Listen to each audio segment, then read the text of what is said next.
everyone, I'm Christina from That Canadian Teacher. On this teacher Facebook page that I belong to, someone mentioned a speech that J.S. Wordsworth gave regarding Canada's entry into the Second World War. I decided to see if I could find it in the Hansard. Now, for those of you that don't know, the Hansard is the recording of all of the debates that take place in the House of Commons or in the Senate. You can actually access everything that has ever been said in the House of Commons or in the Senate from 1867 to the present day. So I decided to record myself locating that speech by J.S. Wordsworth to show you how you can use the Hansard as a valuable primary source in your history class. So stick with me and I'll show you how to do it.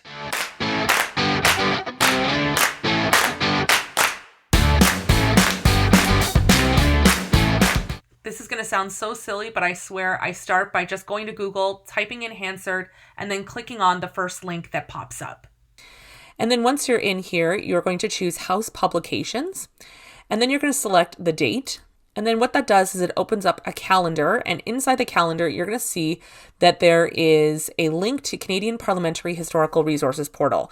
Now, you could probably type this in into your Google search engine, and it would pop it up automatically, but who can really remember this? But if you can, by all means, you could type that in as the way to get to this page. So we're going to select that, and it's going to open up the Historical Resources page. Now, what you want to do is refine your search here on the right and the left. So we know it's a House of Commons debate, so we're going to refine there. If you know the parliamentary session, you can refine the parliamentary session. I don't actually know what the session number is, so I'm going to leave that blank. But if you do know, so sometimes in some citations, it actually has it listed. So that might help further refine it. If you do know that. You're going to refine it to the language you want. So I want it to be in English, but if you are looking for French, you can certainly do that as well. And I know that it's a debate, so I'm going to unselect all of the other parts so that I can specifically focus on debates. And I know the year range is 1939, so I'm going to put that in as my range. And I'm going to select search. And what comes up is 6 total results. So that's not too bad. So I could actually, in theory, go through all 6 of them and figure it out. But I do know that the debates took place in September of 1939. So let's have a look and see what comes up with the 18th Parliament. And so this opens up the full Hansard, and you'll see here September 7th to the 13th, 1939. This is the time frame that I'm looking for. So the first one was the one that I wanted. So if you have a look, you'll see that there's all of the debates are recorded here. So that was all the people that were present at that point in time. And you'll see that it's talking about the European War, which is World War II, of course. Now, I need to find where Wordsworth starts to speak, right? So one of the ways that you can do this is by coming up here and typing his name into the search bar. So once you've typed in his name, you can click search. And what's going to happen is it's going to show the search results for all the occasions or locations that he appears. Now, he is a member of Parliament. And so, of course, his name is going to pop up pretty frequently. So in the 200 plus pages, you might be looking through, 15, 20 different pages just to see if it's the one that you want. Now, if you have a particular turn of phrase or an individual or condition that might be talked about, you can type that in and see what pops up. You might only have 1 or 2 images, and that can further refine it for you. But because we're dealing with someone who might appear a lot of times, you might get more search results. So if I selected image 57, for example, it's going to bring up the 57th image, and then on there you can see that Wordsworth's name appears, right? So that's one way that you can search. And then of course you can download once you've established what pages it's on. You can just go to the download and have a look at the pages where he appears. So another way that you can do this, and this is the way that you can do it in the Mac, that allows you to further refine to just the pages that you want by downloading it. Now, unfortunately, I don't know how to do this in a PC, so if you do know, please leave it in the comments below, and I'll be sure to pin it for future viewers of this video so that they know how to do this in a PC. So let's download the document and have a look at it in the preview. So this is what it looks like in the Mac version of Preview. And so in order to find where Wordsworth appears, you can easily either scan through and just look at each of the pages, but there's, 200 some odd pages, or just go up to the top here on the right hand side and type in his name, and it's going to highlight all the occasions where he appears. So you can see this is him as a member of the House of Commons listed at the start. And then you would just kind of work your way through to see where he pops up, right? Once you've established the starting point of his speech, so this is the starting point because you can see it's the address of Mr. Woodsworth, you can then delete the pages that came before it. So if I want to delete the pages, so we're on page 41. So if I want to delete the pages that came prior to that, all I'm going to do is hit the done button. It's going to leave me still at this page. So I'm at page 52 here on the preview. I'm going to select the page that came before it, and I'm going to hold the shift key down on my keyboard, and I'm going to scroll to whatever I want to be the first page.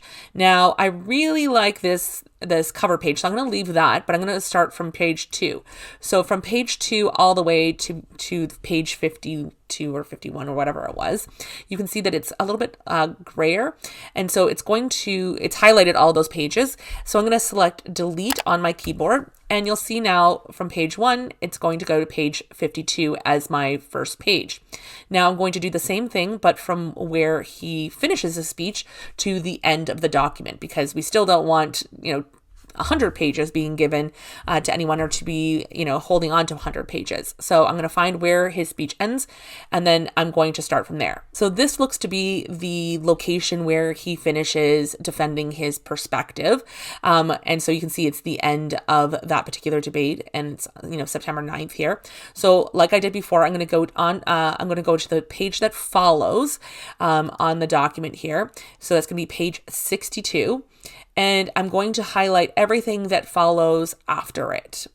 And remember, to highlight things that follow it, you're going to hold that shift key down and then select delete.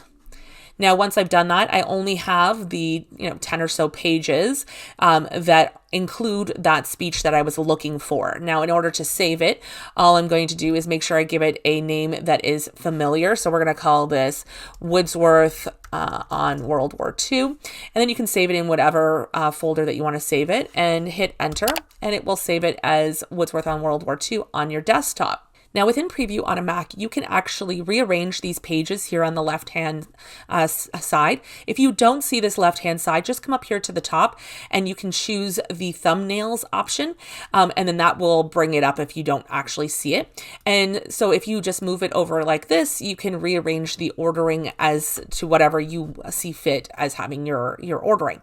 You can even move a page to another preview or PDF document. So if you open up a second PDF document, let's say you want to move this page over to this document, all you would need to do is highlight it. So you see it's got the grayed border, highlight it, and then just drag it over to the other PDF that you want and drop it in there. And you'll see now the page has been added in there. And so it's an easy way for you to manipulate PDFs in a Mac. Don't forget to hit Command S or save it so that the new changes that you've made will remain in the document. Once I've located something that was said in the House of Commons, what I will do is I will often edit it down to something that's more understandable to the students. So these are still the words that were spoken in the House of Commons, but I've just done so in a way that is pulling out the important information and the important details that I think are pertinent or relevant to the lesson itself. And so you can see for this one specifically looking at the War Measures Act, what I've done is I've just kind of organized it in a particular way that is easy for the students to be able to parse through. And I've also included some guiding questions on the right-hand side.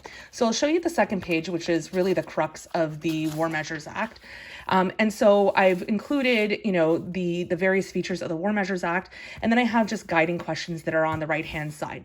I created this in Pages, but you could do this in PowerPoint as well. And certainly you could even just not even point out the areas that you have questions for. You can just put these questions on a separate doc so that students know what to look for. I hope this video was helpful to you and that you're able to access all kinds of debates and interactions within the House of Commons that you can use in your history classes. Please feel free to leave suggested events in Canadian history down in the comments below so that other teachers know what to look out for. Thank you so much for watching. If you'd like to see more videos like this, feel free to subscribe to this channel or hit that like button. If you want, you can also give me a follow on my social medias. I'll put them over here on the side. Thank you so much for watching, and I'll see you next time. Bye.